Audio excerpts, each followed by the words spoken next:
السلام عليكم ورحمة الله وبركاته. داوديال meel walba oo joogtaanba waxaan rabaa caawa inaan ka hadlo mar labaad xanuunkan dilaaga ah ee caabuq amba coronavirus loo yaqaano kaasoo si xawliya dunida ugu baahay ilaa haddana aad loogu mashquulsan yahay sidii loo hakin lahaa ambase loo joojin lahaa inuusan fidin, waayo wax dawo ah oo loo hayo ilaa hadda ma jirto. Inkastoo lagu hawlan yahay dawooyinkiisa, laakiin waqti ayay qaadanaysaa si ay khubaradu leeyihiinba. Kolka xanuunkan xaqiiqdii adduunkii waa kala xidhay, isku socodkii adduunka ayaa joogsaday. Waddan kastana wuxuu ka dhigay inuu isagu isku mashquulo, uu isagu tiisii la tacaalo. Xaqiiqdii marka aad fiirisid dhab ahaantii waxaa xasuusanaysaa siduu qur-aankuba noo sheegay maalinka qiyaama uu ilaahayna subxaanahu wa tacaala uu leeyahay yowma yafiru mar'u min akhiihi wa ummihi wa abiihi wa saaxibatihi wa baniih likulli imri'in minhum yowmaidin sha'nu yugnii. waa maalin halisa. Xaqiiqdii sawir waxaa kuu soo baxaya aadamuhu sida uu daciif u yahay iyo sida uu ismoodayo marka uu nimcadda uu ku jiro. Maanta adduunkii waa idinka arkayo, dal walba wuxuu yidhi tayda han badbaadiyo, ta kale ha i dambayso. Kolka haddaba adduunku maanta marxaladaas ayuu marayaa. waxaan u soo laamayaa dalkayga hooyo ee jamhuuriyadda Jabuuti. maalin dhoweyd waxay dowladda Jabuuti ku dhawaaqday in ay soo rogto xayiraad dhinaca isku socodka si loo xakameeyo xanuunkan, iyadoo tix raacayso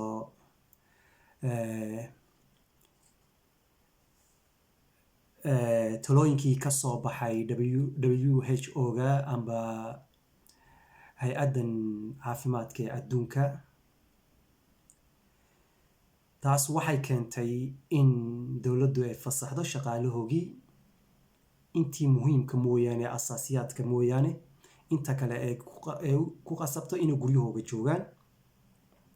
si wanaagsan weeye, dadka intooda badan way ka jawaabeen, guryahoogayna ku ekaadeen.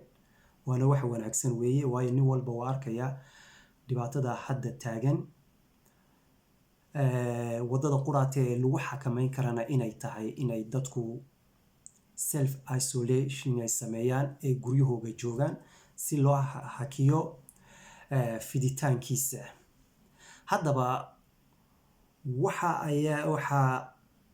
aan arkaynay waddooyinka Jabuuti intooda badan way bannaayeen, laakiinse waxaad arkaysa weli dadkii oo iska socdo. kolka eedayn mayno dadka, waayo duruufo badan ayaa jira oo qofkan kalifaya isaga laftigiisaba inuu soo baxo uu wax raadsado. dowladdu sideedaba waxa ay sheegtay shaqaalaha dowladda inay mishaarkooga u shubayso. taasi waa halkeega. laakiin dad badan oo waxaa jira ayagu aanan dowladda u shaqayn, oo iyagu wuxuugu ay tahay yoom amba maalinka waxa ay soo helaan ah. dadkaasi xaqiiqdii waxa weeye waxa wada ee saaraya ee walwalka ku haya waxa weeye waxay cuni lahaayeen amba ay ku joogi lahaayeen gurigaas, waayo waa faamiyo, waxa weeyaan waa dad xaasleya, ubad leh. ubadkaasi garan maayaan waddankii waxaa lagu soo rogay xayiraad, waxaa jira xanuun, hooyo maanta wax may soo helin, aabba wax muu soo helin, waxaa garan maayaan ubadku. dhammaanba ubad baan leynaa, waanu garanaynaa. ubadku waxa ayagu marna garan maayaan, ayagu mar walba waxay rabaan wax caloosha u buuxiyo. kolkaa hooyadaa baxaysa ee naftu saarayso ma aha dhayal waxa saaray. hooyo waad garanaysa, hooyo iyadaa kaa jecel wax walba. hooyo dalkan iyadaa kaa jecel, dadkan iyadaa kaa jecel. waxa saaray waa wax weyn. kolkaa haddaba maxay tahay, muxuu yahay xalku? ilaa hadda weli dowladda ma jirto wax cad ay miiska intay soo saareen ku dhawaaqeen ay leeyihiin dadka ayagu aansan dowlad u shaqayn ee ahaa dad muruq maala oo maalinka waxay soo helaan uun dabka saaranayay, wax cad ay miiska u soo saareen oo dhaqaale ah ambase istaraatiijiyada amba plan cad oo dadka qancinaya ilaa hadda ma jirto. taasi waa taasi waxay keentay dadkaas inay ku nagaan waayaan gurigii ay nafi soo saarto. haddaba dowladda maxaa la gudboon? dowladda mas-uuliyaddeedu waxa weeye san kale dowladaha adduunku maanta ay yeeleen. dowladdu waxa weeye inay iyadu isxil saarto weeye. ayadaa ummadan ka mas-uula, ayadaa ammaanka ka mas-uula, ayadaa wax walba ka mas-uula dalkan. kolkaa dowladda inay isxil saarto ee wax cad ummadda miiska u soo saarto si ummadda loo dejiyo qalbigooga. hooyadaa soo baxaysa ee naftu soo saaraysa si iyada laftiga qalbigayga loo dejiyo, inay dowladdu wax cad ay miiska soo saarto ee ummadda ugu baaqdo wax cad oo dhaqaale ah. ay tiraahdo waxaas ayaan idiin qoondaynay. cid walba oo ahayd yoom ku shaqaysanayse waxaas ayaan u qoondaynay, taas saasaanan u gargaaraynaa ee guryihiina fadhiya, waanu idiin imanaynaa guri walba oo degantihiin ay dadka maaragtay dhiban ay degan yihiin. annaga ayaa imanayna oon wax alliyo wixii maaragtay nolol maalmeedkooga intaa ay guryaha ay joogaan annaga ayaa isxil saarayna. ayaa looga baahan yahay dowladda. waayo dalka Jabuuti waa dal yar, waanu iswada naqaanaa. waa ehel, waa qaraabo, waa gacal, waa saaxiib, waa daris, waa faami, dhammaanba waa dad iswada garanayo. nin walbana waa garanaya dariskiisu xaaladda uu ku nool yahay. kolkaa wax qaadanaya maaragtay muddo badan oo in la diwaan geliyo oo maaragtay waqti badan la geliya umaba baahnaba. xaafad walbana waxay leedahay chef quartier og xaafadda maaragtay xaafad walba xaalkeyga og weeyaan. kolkaa dowladda waxaa weeyaan in iyadu go-aan cad ay soo saartay ee ummadda qalbiga u dejiso si guryahooga ugu nagaadaan, si loona xakameeyo xanuunkan dilaaga ah ee hadda jiro. waayo dadkii xaqiiqda marka la eego xanuunkii way arkayaan inuu dilaa yahay, nafina way haysaa. waxaa weeye dhib ayaad ka soo xeraynaysaa, dhib kalaana u xeraynaysaa. waa laba daran mid dooro, waana halis weeyaan. labaduna way daran yihiin, labaduna waa cadaab weeyaan. gaajana waa cadaab, xanuunkuna waa cadaab. rasuulkuna sala allahu calayhi wasalam labadaba ilaahay buu ka baryi jiray, uu ka magangeli jiray. soomaaliduna waa kuwa yidhaahdo bugtaan badan iyo baahi badan labada waa laisku nacaa, waayo labaduba waa cadaab weeye.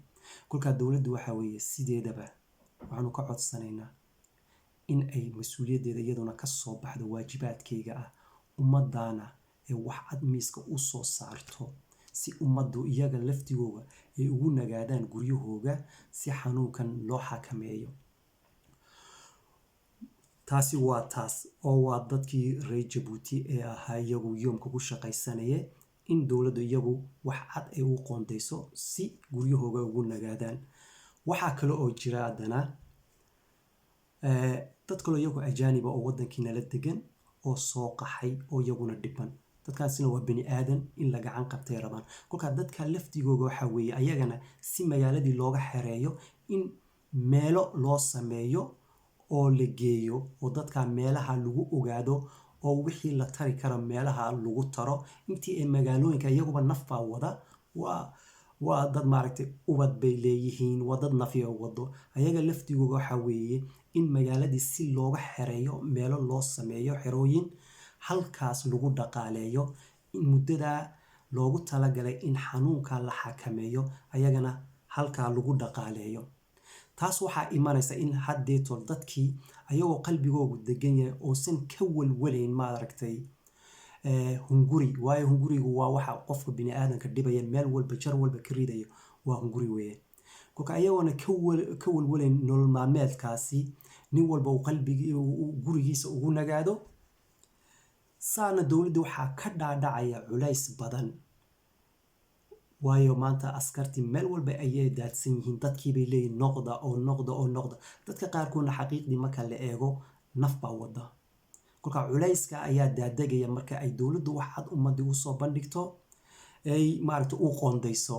nin walba kolkaa gurigiisu ku ekaanaya. ninkii waktiga marka ay dowladdu wax walba ay u qoondayso, ninkii soo baxa kolkaa qofkaas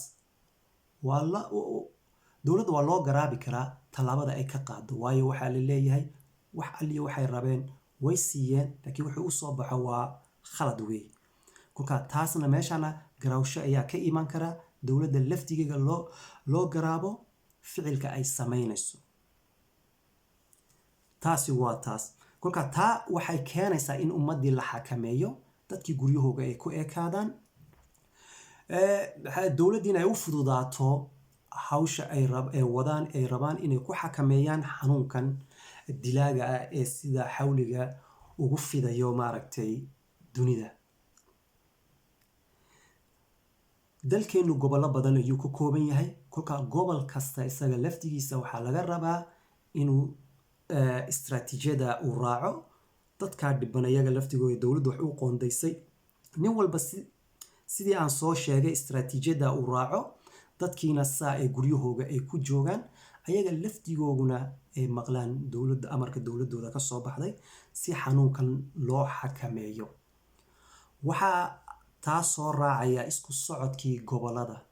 isku socodka gobolada waxaa weeye dadkii marka ay xeroodaan, wixii muhiim ah ee laga maarmaan ah unbaa isku socon kara, ay dowladdu ogosha. wixii kale waayo guryahooga inay joogaan ayaa habboon ayagana, waayo maadaama oo waxay ay rabeen ee maaragtay iyaga laftigooga soo saaraya ay dowladdu ka caawinayso amba ay ka kabayso, ayaguna waxaa wanaagsan inay u nuguloodaan maaragtay amarka dowladda ka soo baxay, ay guryahooga ku ekaadaan si xanuunkan loola dagaalamo. taas waa iyaduna waa saas weyaan. waayo marka aan la rabo in maaragtay wax laga hortago ambase wax maaragtay la joojiyo dhibaato, in maaragtay la xakameeyo marka la rabo, istaraatiijiyad iyo balaan dheer bay u baahan tahay. waayo wixii kidis buu hadda ku imiday. dowladii naga waaweynaa ayaa iyagoona maaragtay waxba ugu talagalin uu si kidisa usoo galay, laakiinse waa kuwa iyagu maaragtay kolkiiba istaraatiijiyad wanaagsan la imida ee dalalkooga maaragtay dad ku xakameeyeen maaragtay xanuunadii, dadkoogina maaragtay ay guryaha maaragtay ay joogaan. sababta oo ah dadkoogii waxaa weeyaan nin walba baahidiisii ayaa maaragtay la daboolay. saa awgeed nin walba gurigiisa ayuu joogaa, waayo baahidiisu waa la daboolay. asagina wuxuu ka qayb qaadanayaa siduu xanuunka maaragtay u xakameyn lahaa. gurigiisuu joogayaa, ehelkiisu iska dhex joogayaa. taasina waxay keenaysaa maaragtay dowladda culays badan ayay ka qaadaysaa. kolka dowladda waxaan ka codsanayaa, waxa aan soo jeedinaya maana canaan cidna maaragtay anigu maaragtay kuma abaarayo oo maaragtay kuma weerarayo, laakiin waa talo weeye. waayo nin kastoo muwaadana xaq buu u leeyahay inuu wixii tala ah siduu u arko inay wax yihiin inuu u sheego, isagoona cidna aflagaadaynin, cidna caayin, cidna maaragtay aanan weerarayn. taasi waa waajib nin kasta oo maaragtay muwaadina saaran. dastuurkuna siduu qeexayo weeye, oo nin kastoo muwaadina xaq buu u leeyahay inuu cabiro fikirkiisa, isagoona wax aflagaada ah ambase cay ah ambase maaragtay dad sharaftooda iyo karaamadooda dhinacna aanan kaga dhacayn weeye. kolkaas sidii ka muwaadin ahaan aniga tale ayaa iga tahay inaan maaragtay dowladdeeda aan la hadlo, oo si toosa aan ula hadlo, waayo waa dowladdeeda weeyaan. dalkayga iyadaa maamusha, waana dowladuna maaragtay mar walba ayada ayaa dowladda ayadana dalkii maamusha. kolka nin kastoo muwaadinana bas waxa uu xaq u leeyahay inuu fikirkiisa iyo siday wax yihiin uu dhiibto weeye. kolka waxaan dhiibanaya waxa weyn waa fikirkayga ka muwaadin ahaan. dowladuna maaragtay ayaduna dee qorshahayga ayay ku socotaa, waayo mufakiriin baa wadanka jooga, culamaa u diin baa jooga, dad khubara ayaanu leenahay. maaragtay maanta runta marka la isku sheego dalka jamhuuriyadda Jabuuti fiil kaste amba qayb kasta oo lasoo hadal qaadaba waxay leeyihiin xaqiiqdii dad wax bartay. maanta Jabuuti tii hore maaha, ummadda waxbay wada baratay oo dadku maanta sidii hore maaha. maanta haddii xaqiiqda la eego dadka reer Jabuuti malaha waxaan oran karaa 80% waxna way qoraan waxna way akhriyaan. waana xaqiiqdii waxa weyn waa guul weyn oo ummadda reer Jabuuti u soo hooyatay weeye. inaan intaa kasii badinana waan ku rajo weynahay oo qayb kasta maaragtay fiil kasta oo maaragtay ka kooban maaragtay dowladda amba wasaaradaha in maaragtay dad khubaro ah oo mutacalimiin ah oo adduunka la jaan qaada inay kasoo baxaan. aad iyo aad baan anagu maaragtay ugu rajo weynahay, wayna kasoo bixi doonaan biidn illah hadduu ilaahay yidhaahdo. aniga waxa iga talaa waxaan soo jeedinaya waa talo weeye. dadka walaalaha ee maaragtay reer Jabuutina waxaan ugu baaqayaa iyaga laftigooda waxa weeye inay guryahooga ku ekaadaan si ay maaragtay xanuunkan u xakameeyaan, dowladoodana la shaqeeyaan, wixii dhib ah maaragtayna la iska ilaaliyo oo maaragtay loo yareeyo. talabaad waxaan hagan rabaa inaan uga mahadnaqo waxa weeye dhakhaatiirta ama maaragtay wasaaradda caafimaadka oo iyadoo xaqiiqdii maanta hawl aad u weyn haysto sida dunida kaleba maanta aad iyo aad maaragtay ma culays badan uu saaran yahay oo xaqiiqdii maaragtay dadaalaya say u badbaadin lahaayeen maaragtay nafta walaalahooda. aad iyo aad baan ugu mahadnaqayaa. waxaan kaloo rabaa u mahadnaqayaa waxa weeyaan hay-adaha amniga oo iyagu xaqiiqdii maaragtay shaqa hawl aad u weyn iyaguna haya oo amnigii wadanka sugaya, fulinayana awaamiirtii kasoo baxday dowladda si loo xakameeyo maaragtay xanuunkan dilaaga ah. waxaan kaloo u mahadnaqayaa waxa weyn dadweynaha reer Jabuuti iyagu ka jawaabay baaqii maaragtay dowladda kasoo baxay oo intooda badan guryahooga ku ekaaday. iyagana aad iyo aad ayaan ugu mahadnaqayaa. ilaahayna subxaana watacaala waxaan ka baryayaa inuu xanuunkan naga dulqaado annaga iyo dadka kale maaragtay ummadda nebi maxamed ee bani aadanka dhammaanba bani aadan banu nahay gaal iyo islaamba. ilaahay inuu dhammaanba naga dulqaado xanuunkan oo noloshu sidii hore iyo si ka wanaagsan ay noogu soo noqoto ayaanu ilaahay ka baryaynaa. waa walaalkiin Cali Casoowe oo idin leh saas iyo nabadgelyo.